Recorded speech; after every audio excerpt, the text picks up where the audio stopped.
Hey everyone! Today I'm going to show you how to make this strapless watermelon dress with a matching headband for your stuffed animal. Now let's get started! I first want to thank Moosh-Moosh for collaborating with me for this video. They sent me two of their plushies, Lucy the Llamacorn and Jerry the Giraffe, so I could try making an outfit for one of them. If you watched my live stream last week, you'll know I decided to make a dress for Lucy here. But you might still see Jerry in future videos modeling outfits, so watch out for him.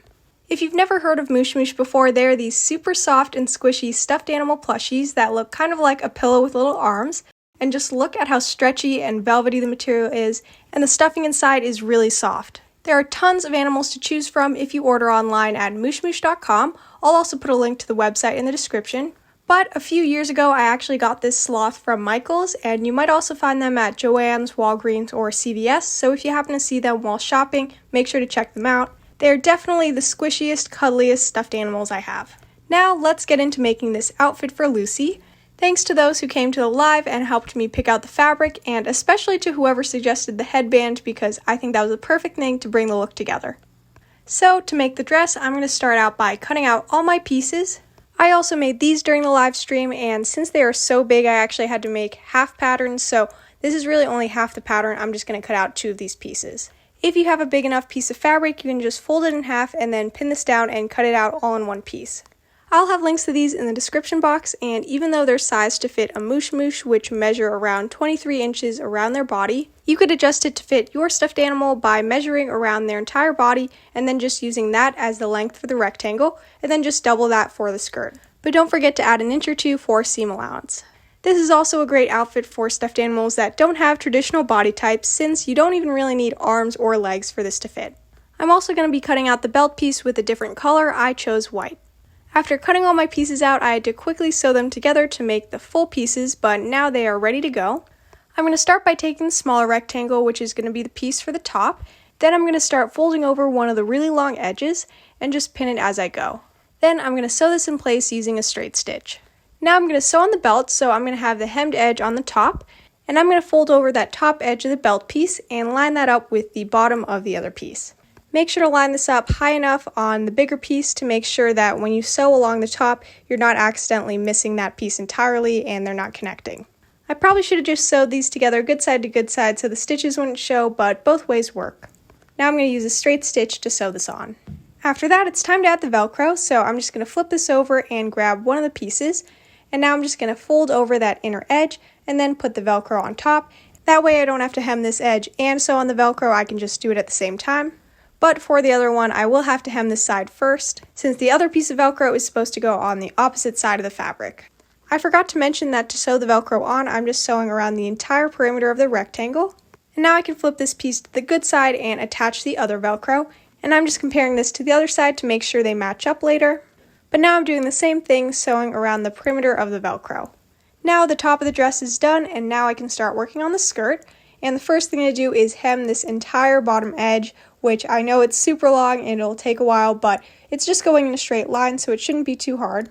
And after that, I'm going to quickly hem the inner sides of the skirt, so I'm just going to fold over both those edges like I did for the top piece.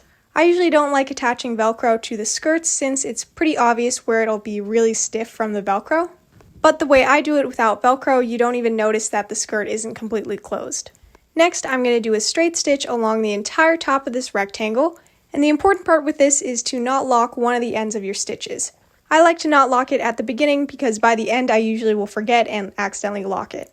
Now I'm going to grab one of the threads from the side that I did not lock and just start lightly pulling it, and that should start gathering the material at the top. And as you pull, you'll just want to start scooting those ruffles down to the other end of the fabric, and that way you'll get an even distribution and will be able to keep pulling the thread. You want to continue doing this until that top ruffled part of the skirt is the same length as the actual top of the dress that we've already made. So right now I'm just comparing them to make sure this skirt is the right length. After you find it's the right length, you can take that really long piece of thread and tie it with the other thread that it's already going to be matched up with. And I do this a few times, and that just makes sure you have that length locked in so it's not changing. Because right now I'm going to start adjusting the ruffles so the skirt is fuller where the front of the dress is going to be. And this is great to do if you don't have that much fabric but still want a really full skirt. you can just scoot all the ruffles kind of towards the center. So from the front, it's extra full, but in the back where it's flatter, you won't really see it. So that's just what I'm doing here before I attach the skirt to the top. So now that I have a lot of the ruffles towards the center, I'm going to flip them good side to good side and then pin them together. And I'm going to sew this together using a straight stitch, but as I'm going, I'm going to make sure to sew above the stitches that are ruffling the fabric, and that way you won't be able to see them in the end and you'll lock those ruffles in place. Now this dress is finished and ready to try on Lucy, so I'm going to try this on, and luckily it fits perfectly, but we still need a headband to complete this look. I'm going to go with one with kind of a double band, that way it stays on easier and it'll kind of prop up her ears and horn. First, I need to cut out the main cardboard pieces for the headband. I'll also have the patterns for these linked below, and since I'm doing a double headband, I'm cutting out 2. I also forgot to mention this is just cardboard from a cereal box I'm using. Now this next step is a little bit weird, but I'm just laying down some plastic to cover my work surface, and now I have a bowl of water that I'm going to dip this cardboard in until it is very soft, and at this point, whatever shape you put this into, it will dry like that. So I'm kind of shaping this into a circle. And you want it to look a lot smaller than your stuffed animal's head, that way when you put it on them, it'll actually stay on. But if you have wire on hand, you can just glue this to the cardboard, and that way you can skip this step. And you can also add heavier objects around it to hold it in place while it dries. After doing that one more time to get 2 and letting them dry, here I have them. And next I can cut out the fabric to cover them, so I have that same pattern that I'm pinning on the fabric. And now I'm just cutting around this, making sure to leave a lot of extra because you still want this to wrap around the sides of the headband. You don't have to leave much extra on the ends like I did though. After cutting out 2 of those, I'm going to start wrapping the cardboard with this. So I just have some liquid glue here, and then I'm just going to apply this to the cardboard and then just stick the fabric piece on top. I'm going to let this dry before wrapping the sides around though, just to make sure things don't get too soggy. After the band is fully covered, I can let this dry, and once it's dry, I'm going to go in and start covering the sides. So I'm just applying glue around the inner edges, and I'd recommend doing one side at a time just to make it easiest. That's not what I did at first, but it's definitely the better strategy. After all the sides are covered, I'm going to let this dry and do the same thing to the other one. Once everything's dry, I pretty much just want to connect these at the very ends so that there's still a space in the top for her ears and horn. So I'm going to put glue on both ends of one of the bands and then just stick the other one inside. Since this glue can take a while to dry, I'm going to use tape to hold them together while they're still drying. I also ended up adding more glue a little bit higher up. Now I'm going to let this dry. And after trying it on, I thought it needed a little bit extra something, so right now I'm going to be making this little tie to put on top, but this is optional. So I'm going to take my pattern and cut this out. I made some adjustments to this pattern, so the one linked below might look a little bit different than mine.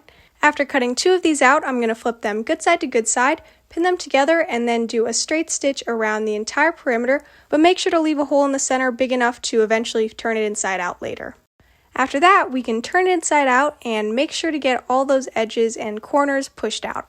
Now the last thing to do is tie this whole thing in a knot, and if it looks wrinkled, it's because I had to practice this.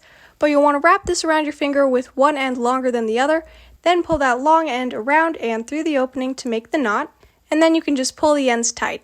With my adjusted pattern, this should be a little bit easier. Now this little bow is ready to attach to the headband, but first I need to take off that tape that was holding it in place, so after removing that, I'm going to try this on just so I know where I want to put the bow.